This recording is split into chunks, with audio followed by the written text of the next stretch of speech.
Lecture commerce +1 accountancy की class में depreciation का चैप्टर चल रहा है।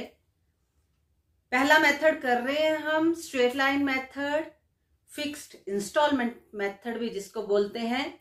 कल हमने स्टार्ट किया था फिक्स इंस्टॉलमेंट मेथड के सिंपल क्वेश्चन से, और एक क्वेश्चन किया था कि न्यू मशीनरी न्यू एसेट भी हम खरीद रहे हैं, और मशीनरी अकाउंट और डेप्रिसिएशन अकाउंट हमने बनाया। आज हम उससे थोड़ा सा आगे चलते हैं। हम एक नया केस लेंगे जिसमें मशीनरी खरीदी, फिर एडिशनल एसेट, मशीनरी या जो भी, फिर एडिशनल एसेट भी खरीदी, और फिर कोई एसेट को हमने सेल आउट भी किया। तो इसको आज हम स्टार्ट करते हैं, इसको साथ के साथ समझते जाएंगे। तो देखते हैं क्वेश्चन नंबर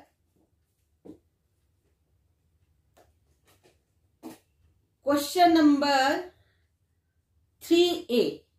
सिंपलेस्ट उससे हम करेंगे, फिर भी देखते हैं क्या क्या इसमें चेंजेस होती हैं। क्वेश्चन है machinery was imported from abroad on 1 जनवरी 2008। सबसे पहले तो कब खरीदी? 1 जनवरी 2008। इसको बहुत जरूरी रहता है ध्यान में रखना। और वो मशीनरी 20,000 की खरीदी, इंपोर्ट ड्यूटी उस पे 5,000 लगी, और एक्सपेंसेस ऑन इट्स इंस्टॉलेशन 2,000। ये 20,000 की मशीनरी, उसकी कॉस्ट जब खरीदी उस पे 5,000 इंपोर्ट ड्यूटी लगी, 2,000 एक इंजीनियर आया, उसने उसको इंस्टॉल करना था। तो टोटल उस मशीनरी की वैल्यू कितनी बनी? 27,000। रेट ऑफ डेप्रिसिएशन 10% दिया है, और फिर जुलाई 2010 में, जुलाई 2010, 1 जुलाई 2010 में ये वाली मशीनरी खरीदी 8 में, 10 में वो सेल आउट हुई 15,000 में। तो इस क्वेश्चन को आज हमने समझना है। ये भी सिंपल है, कुछ टेंशन नहीं है। अगर इसके वर्किंग नोट मैं आपको बताऊं तो जो मशीनरी परचेज की ना टू बैंक, वो 27,000 होगा फर्स्ट ईयर में। चलो मैं यहां एक वर्किंग नोट टाइप में पहले करके फिर हम क्वेश्चन स्टार्ट करेंगे। इसी पोर्शन में करते हैं। 27,000 की मशीनरी 1 जनवरी 2008 को हमने परचेज की। 31 दिसंबर 2008 को डेप्रिसिएशन लगा 10%, कितना बना? 2700। मशीनरी की 1 जनवरी 2009 को इस मशीनरी की वैल्यू कितनी बची?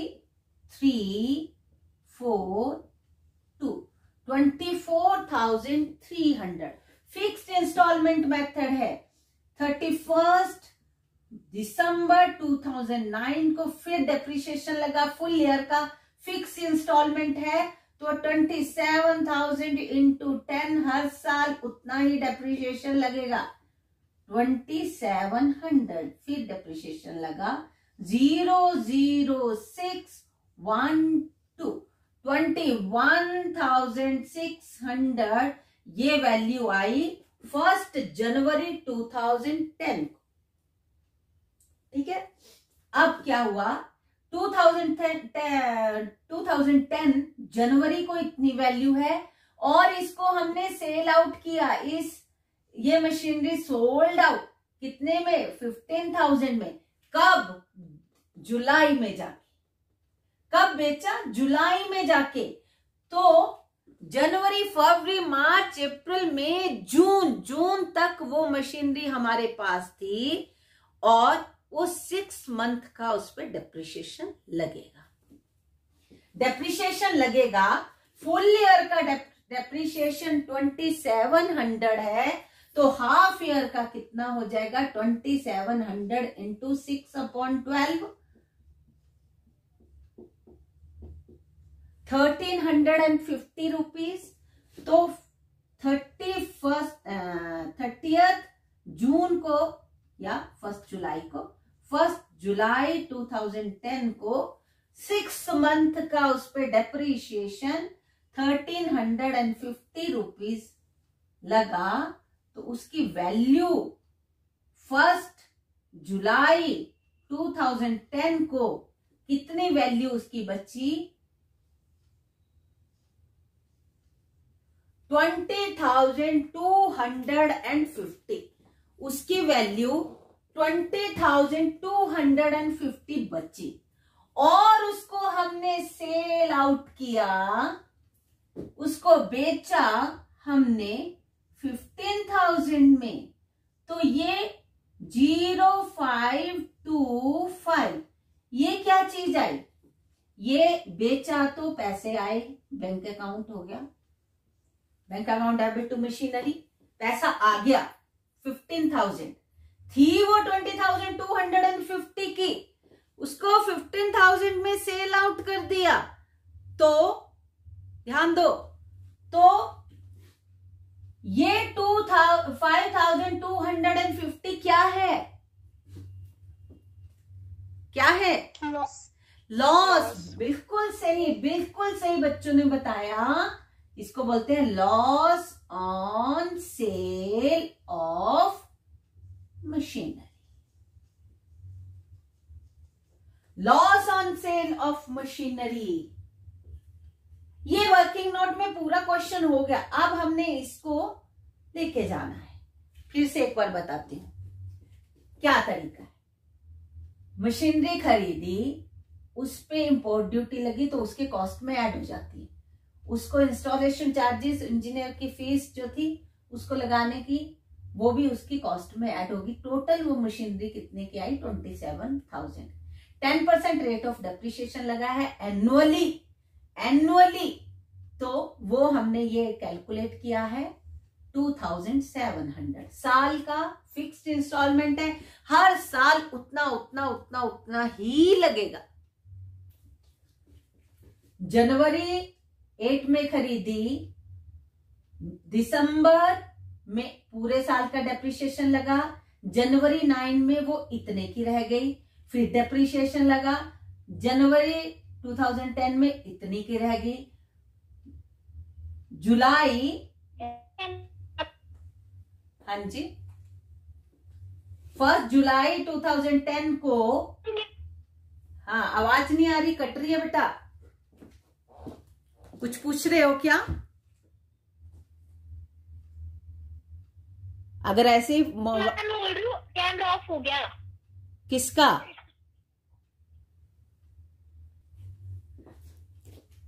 1 जुलाई 2010 को उसकी वैल्यू 21,600 रही। जुलाई में जाके after 6 month we are going to sell this machinery in 15,000, but we have used this machinery for 6 months. We have used this machinery for 6 months. So we have to calculate the amount of depreciation for 6 months. Full year का depreciation 2,700, then 6 month का depreciation half of that 13,350। वो हमने निकालने के बाद जिस दिन वो बिक रही है उस दिन तक depreciation लगाने के बाद उसकी वैल्यू कितनी बचती है वो हमने यहाँ पे कैलकुलेट किया, तो वो बची 20,250 और हमने उसको सेल आउट किया 15,000 में और हमें लॉस हुआ 5,250। अब इसको यहां पे दिखाते हैं, डेप्रिसिएशन का क्वेश्चन है, date particular amount, date particular amount, machinery है, मशीनरी अकाउंट बनाते हैं, machinery account, date particular amount, date particular amount. जब मशीनरी खरीदी 1 जनवरी 2008 टू बैंक नीचे लिख दो 20,000 प्लस 5,000 प्लस 2,000, बस उसकी ब्रेकेज लिख दो। 27,000 आउटर कॉलम में लिखना है। 31 दिसंबर 2008 बाय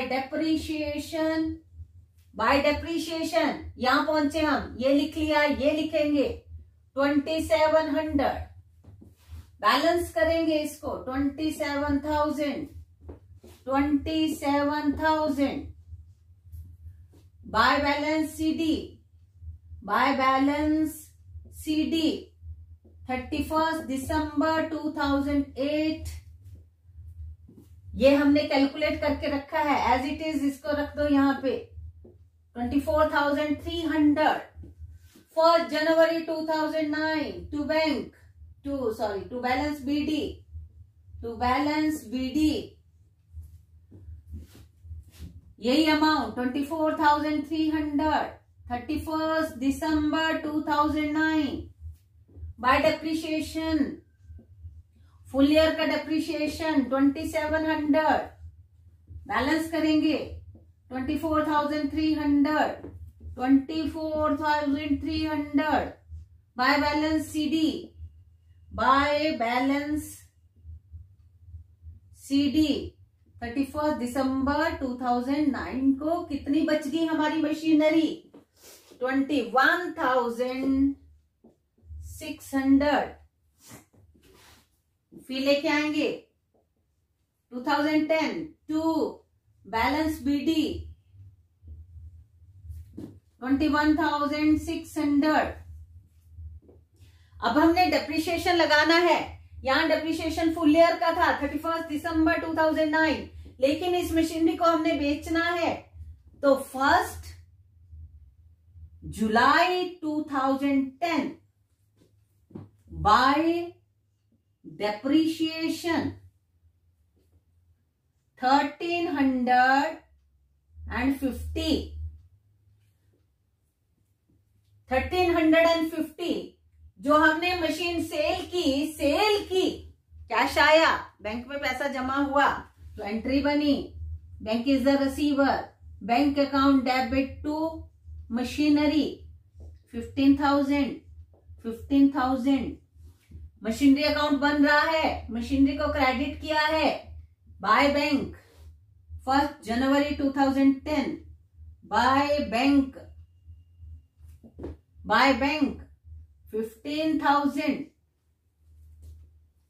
इस पूरी मशीनरी का हिसाब होना है 21,600 का हिसाब किताब खत्म हो जाना है, क्योंकि हम उस मशीनरी को पूरी मशीनरी को बेच रहे हैं। इस पे डेप्रिसिएशन इतना लगा, इससे इतना पैसा आ गया, और जो लॉस हुआ लिखेंगे हम by loss on sale of machinery. अब वहां धोखा नहीं खाना कि हम प्रॉफिट एंड लॉस अकाउंट में तो डेबिट साइड में आता है, ये मशीनरी अकाउंट बन रहा है, प्रॉफिट एंड लॉस अकाउंट नहीं बन रहा है, मशीनरी अकाउंट। तो लॉस पूरा ये 21,600 बनना है, 5,250 इसका टोटल करके देखेंगे बच्चे, देखेंगे। मैं यहां लिखती हूं 0, 0, 3, 2, 5 एंड 6, 10, 11 पूरा हो गया हिसाब के साथ। पूरी ये मशीनरी बिकी इतने की, उस पर इतना डेप्रिसिएशन लगा था, इतना उसके लॉस हो गया। और अब हम इसको बैलेंस करके देखते हैं, बैलेंस करके कुछ बचता है कि नहीं, कुछ नहीं बचेगा, क्योंकि वो पूरी की पूरी मशीनरी सेल हो गई, उस पे लॉस हमने कैलकुलेट कर लिया। और ये आपका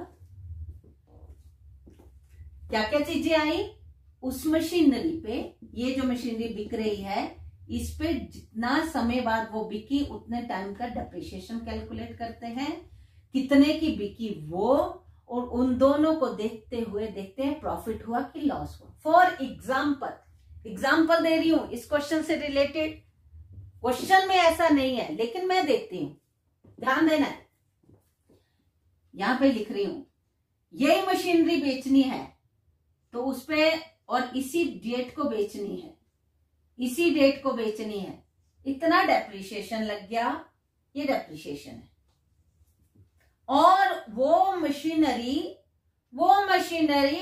25,000 में बिक गई, 25,000 में बिक गई 1 जुलाई 2010 को 25,000 की बिक गई। ध्यान देना है, ये 21,600 की मशीनरी, उस पे 1,350 डेप्रिसिएशन लगा, 25,000 में वो सेल आउट हो गई। तो हम यहां पे करके देखते हैं,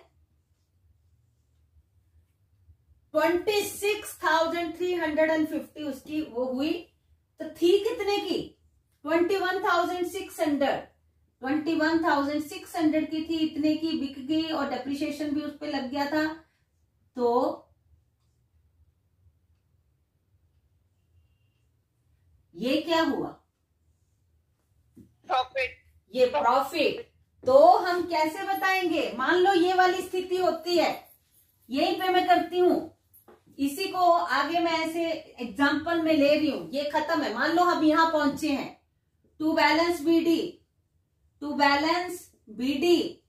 21,600 1 जुलाई 2010 by depreciation 1,350 by bank. Example दे रही हूं समझाने के लिए दोनों केसेस, बाय बैंक 25,000 एग्जाम्पल है। और अब क्या होगा, अब इसको बैलेंस करना, यहां पे हम पहुंच गए, अब हमें प्रॉफिट या लॉस यहां से पता चलेगा। अगर हम इसको बैलेंस करते हैं 05362, आपको ये वाली साइड बड़ी लग रही है ना, तो आपने यहां पे 26,350, तो यहां क्या आएगा, to profit on sale of machinery कितना है, 26,350 21,600 0574 4750। तो ये ऐसा आएगा। अगर प्रॉफिट पे बिक रही है तो प्रॉफिट इधर आएगा, यहां लॉस पे थी तो लॉस इधर आया, थी वो इतने की बिक गई वो इतने में, तो ये लॉस हो गया। वो थी इतने की बिक गई 25,000 में, डेप्रिसिएशन लग के उसकी वैल्यू और भी कम हुई थी, तो हमें वो क्या हो गया, प्रॉफिट हो गया। तो ये मैंने दो केस, ये इमेजिनरी है मेरा, क्वेश्चन में नहीं है, लेकिन आपको समझाने के लिए, अगर वो इतने की बिकती है तो हमें प्रॉफिट होगा, वो बिकी थी 15,000 में तो हमें लॉस हुआ। तो ये मैंने आपको बताना था। तो आगे क्वेश्चन हम और भी करेंगे जिसमें वो मशीनरी प्रॉफिट या लॉस में देखते हैं कैसे कैसे बिकती है। क्वेश्चन नंबर 4 में क्या है, मशीनरी खरीदी सेकेंड हैंड, उसकी ओवरहॉलिंग पे खर्च किया 10,000, तो वो कैपिटल एक्सपेंडिचर उस मशीनरी की वैल्यू में ही ऐड हो जाएगा, कॉस्ट में ही ऐड हो जाएगा। मतलब 50,000 की मशीनरी, 10,000 उसकी ओवरहॉलिंग पे, टोटल एक्सपेंडिचर मशीनरी पे 60,000 का हो गया। फिर क्या हुआ, जुलाई में फिर एक मशीनरी, अनदर मशीनरी खरीदी उसी साल, 1 जुलाई को एक 20,000 की मशीनरी खरीदी और उस पर इंस्टॉलेशन चार्जेस भी दिए 5,000 रुपीज, 5,000 रुपीज उसके इंस्टॉलेशन चार्जेस। तो वो 5,000 में 20,000 में ऐड होंगे, उस मशीनरी की वैल्यू बनेगी 25,000। ठीक है। और जुलाई 2010 में जाके वो जो 1 जनवरी 2008 को मशीनरी खरीदी थी 50,000 प्लस 10,000 वाली 60,000 की, इसको 1 जुलाई 2010 को इसको बेच दिया, 50,000 में बेचा। उस पे हम थोड़ी देर बाद पहुंचेंगे। तो पहला तो ये खरीदी, फिर 1 जुलाई 2008 को अनदर मशीनरी खरीदी 20,000 प्लस 5,000, तो 25,000 की अनदर मशीनरी हमने खरीदी। टोटल मशीनरी खरीदी 85,000 की। अब ये तो है, अभी साल चल ही रहा है, 31 दिसंबर को अब डेप्रिसिएशन लगाने की बात आएगी, फर्स्ट पे भी और सेकंड पे भी। ध्यान देना है, यहां बहुत ही इंपॉर्टेंट है। ये मशीनरी जनवरी में खरीदी है तो इसका फुल ईयर का डेप्रिसिएशन लगेगा, 10% रेट दिया हुआ है तो ये 6,000 लगेगा। ये जुलाई में जाके खरीदी तो ये 25,000 की खरीदी, फुल ईयर का तो 2,500 डेप्रिसिएशन बनेगा, लेकिन ये जुलाई में खरीदी है तो हाफ ईयर का फर्स्ट टाइम लगेगा, तो ये कितना बन गया 1,250 रुपीज। ये सभी को समझ आया क्या? इस पे हाफ ईयर का लगेगा क्योंकि ये जुलाई में खरीदी। ये समझ आ गई? Yes ma'am. ठीक है ना। अब टोटल डेप्रिसिएशन लग गया 0, 5, 2 एंड 7। अब दोनों मशीनरी की वैल्यू कितनी बच गई?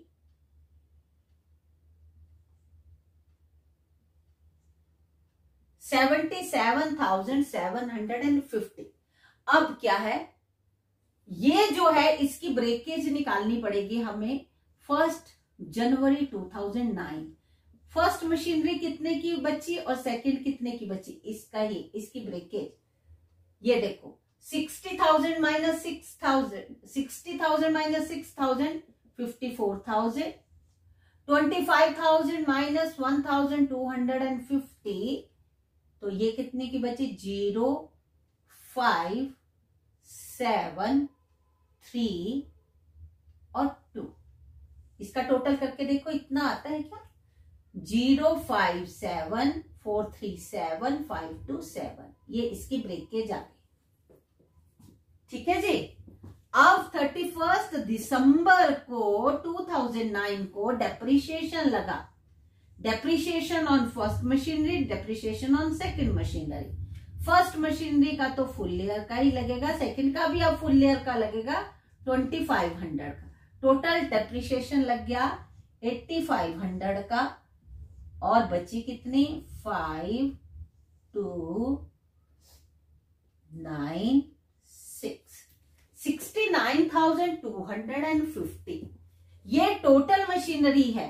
फर्स्ट जनवरी 2010, इसकी ब्रेकेज निकाल देते हैं। फर्स्ट की क्या वैल्यू थी और सेकंड की क्या वैल्यू थी, 54,000 इसकी वैल्यू, जो फर्स्ट मशीनरी है 54,000 बची थी। 54,000 माइनस 600 48,000, 23,750 माइनस 2,500 05212 21,250।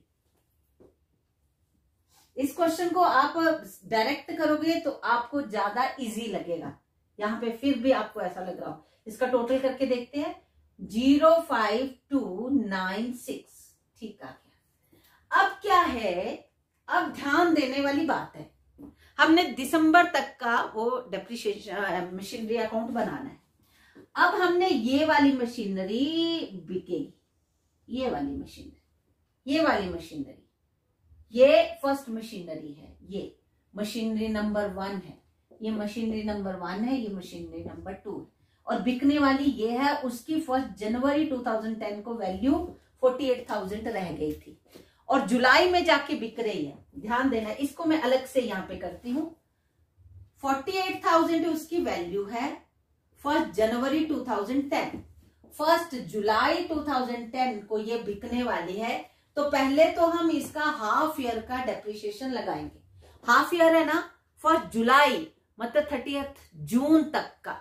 1 जुलाई को उसका डेप्रिसिएशन 6 मंथ का कितना लगेगा, 6,000 का हाफ 3,000। ध्यान देना है, ये डेप्रिसिएशन है और वो 50,000 की बिक भी गई, ये पैसा आ गया बैंक। ये 53,000 हो गया। यहां कितनी है, ये थी 48,000 की, और मतलब 48 की थी, अगर उसका 3,000 डेप्रिसिएशन निकाल दे तो इसकी वैल्यू 45,000 रहेगी थी। बिक गई कितने की, 50,000 की। तो 5,000 का क्या हो रहा है यहाँ पे, क्या हुआ 5,000 का प्रॉफिट हुआ है। Profit on sale of machinery 5,000, profit on sale of machinery 5,000। लेकिन अभी ये इस पे पूरे साल का डिप्रिसिएशन लगेगा। इसका तो हिसाब किताब खत्म हो गया। ये 48,000 की जो बची थी इसका हिसाब किताब खत्म, लेकिन 25,000 वाली अभी भी चल रही है, आगे चलती जाएगी। उसका साल का डिप्रिसिएशन निकाल के उसकी वैल्यू जितनी बचेगी, क्वेश्चन वहां पे खत्म करना है, वहां तक स्टॉप करना है। अब इसको हम क्वेश्चन में चलते हैं। अब हम इसको पूरी तरह से मशीनरी अकाउंट बना के दिखाती हूं। अब देखेंगे मशीनरी अकाउंट बनाना है। 1 जनवरी 2008 टू बैंक 50,000 प्लस 10,000 60,000। 1 जुलाई 2008 टू बैंक 20,000 प्लस 5,000 25,000।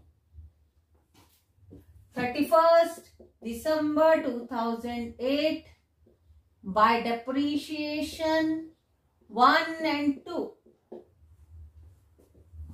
फर्स्ट जनवरी को तो फुल ईयर का 10% 6,000 फर्स्ट मशीनरी पे। ये 1 जुलाई को खरीदी तो फुल ईयर का 2,500 बनेगा। तो ये कितने का, हाफ ईयर का कितना बना, 1,250। Total depreciation 7,250। 30 December 2008 by balance CD, यहां ही कैलकुलेट कर लेते हैं हम। 60,000 माइनस 6,000 54,000।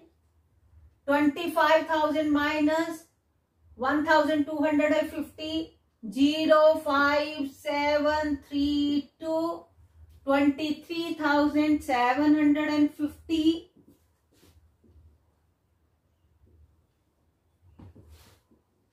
85,000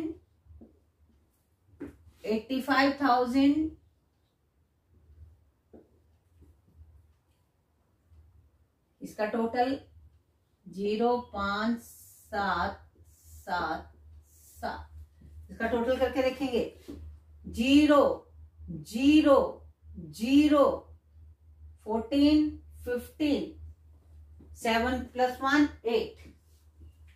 1 January 2009 to balance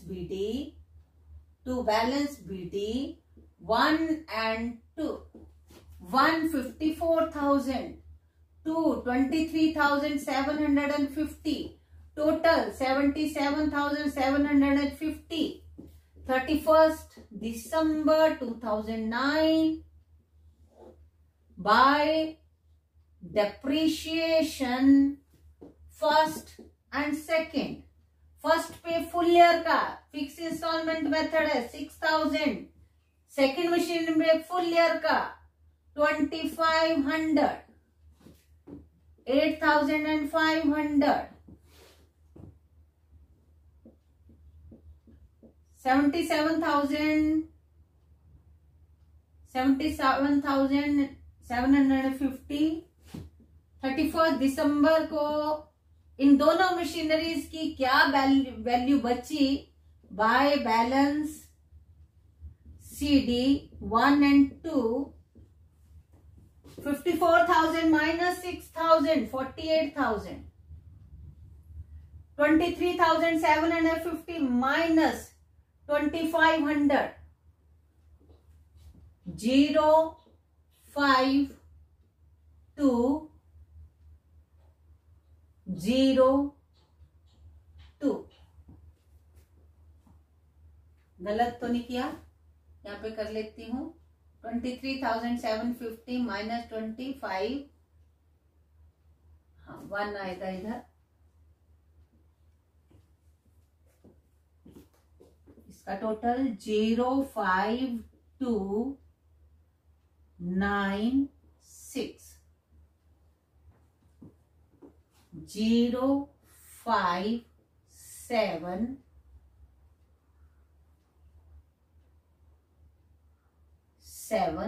7 ठीक आ गया। 77,750 1 जनवरी 2000, ये 9 था, sorry 2010 to balance BD 1 and 2 अलग अलग लिखती हैं दोनों। 48,000, 21,250, 69,250। अब हम इस वाली मशीनरी का हिसाब किताब करने वाले हैं। ये वाली मशीनरी 50,000 में सेल आउट हो रही है, तो लेकिन 1 जुलाई तक उसका पहले डेप्रिसिएशन कैलकुलेट करेंगे बाय डेप्रिसिएशन। इनर कॉलम में लिख लेते हैं हम, बाय डेप्रिसिएशन 6,000 का हाफ 3,000। ये वाली मशीनरी का हिसाब किताब करना है हमने पूरा। बाय बैंक, ये भी मैं इनर कॉलम में लिख के दिखाती हूं आपको। बाय बैंक 50,000, 48,000 और ये कितना बना 53,000। अब इसका प्रॉफिट या लॉस यहां से आप कैलकुलेट करके आपको पता लग जाएगा। ये 48,000 की वैल्यू, उस पे 3,000 डेप्रिसिएशन भी लगा तो वो 45,000 की रह गई और 50,000 में सेल आउट हो गई। तो हमें प्रॉफिट हो रहा है 1 जुलाई 2010 to profit on sale of machinery number one 5,000 यहां लिख दो। और इस वाली मशीनरी का हिसाब किताब पूरा खत्म। कैसे, यहां पे करके दिखाती हूं। ये 48,000 प्लस 5,000, दूसरी तरफ 3,000 और 50,000, 53,000। इसका हिसाब किताब खत्म हो गया। ये भी देखो 48 प्लस 5 53, 3 प्लस 50 53। इसका हिसाब किताब खत्म। बची कौन सी, ये वाली मशीनरी बची 31 दिसंबर 2010 बाय डेप्रिसिएशन। जो मशीनरी बिकी नहीं है उस पर डेप्रिसिएशन तो एज इट इज लगेगा, इसको बाहर भी ले जाना था। इस पे मशीनरी नंबर 2 पे डेप्रिसिएशन एज इट इज लगना है 2,500 फुल लेयर का फिक्स्ड इंस्टॉलमेंट मेथड है। फुल लेयर का डेप्रिसिएशन लगना है, लग गया। अब ये वाली मशीनरी कितनी बची, बाय बैलेंस सीडी 21,250। यहां पे मैं थोड़ा कर लूं, 21,250 माइनस 2,500, 05781। ये मशीनरी बची 18,750। 18,750 यहां पे इसको टोटल करो 05247। इसका टोटल भी कर लेते हैं 05247।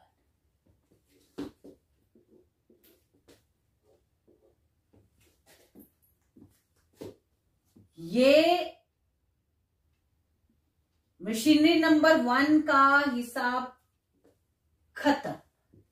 मशीनरी नंबर 2 डेप्रिसिएशन लगने के बाद इतने की बच गई। तो हम क्वेश्चन कहां पे छोड़ेंगे, 1 जनवरी 2011 to balance BD machinery number 2 ही है, अब 1 2 लिखने की भी जरूरत नहीं है। 18,750। यहां पे हम क्वेश्चन को खत्म कर देंगे, क्लोज कर देंगे। एक ही मशीनरी बची, उसकी वैल्यू ये है। एक मशीनरी जो पुरानी वाली थी, फर्स्ट मशीनरी थी, वो प्रॉफिट पे बिक के उसका हिसाब किताब खत्म हो गया। कई बार क्वेश्चन में क्या रहता है कि मशीनरी नंबर 1 का एक पार्ट, जितनी उसकी वैल्यू, मान लो 60,000 की वो है मशीनरी, उसमें से उस मशीनरी का एक पार्ट जो 20,000 का था, 60,000 मान लो, ये मैं अलग से बता रही हूँ, यहाँ पे लिखने की भी वो नहीं है, यहाँ लिख देती हूँ। 60,000 की एक मशीनरी थी, उसका एक 20,000 वाला पार्ट बिक गया। वहां पे और भी ये क्वेश्चन थोड़ा सा और भी कॉम्प्लिकेटेड हो जाता है, तो हमें वर्किंग नोट में इसके 2 पार्ट करके चलना पड़ता है। इस पे इतना कब का डेप्रिसिएशन लगा, ये वो कब बिकी, कौन सा पार्ट बिका, तो वो भी हम क्वेश्चन करेंगे, वो भी आप बहुत इजीली समझाओगे। वर्किंग नोट हर क्वेश्चन में बहुत जरूरी होता है। आपने बैंक रिकंसिलिएशन स्टेटमेंट के भी वर्किंग नोट जो मैं बताती थी, वो किसी ने नहीं बनाए, बहुत कम ने बनाए।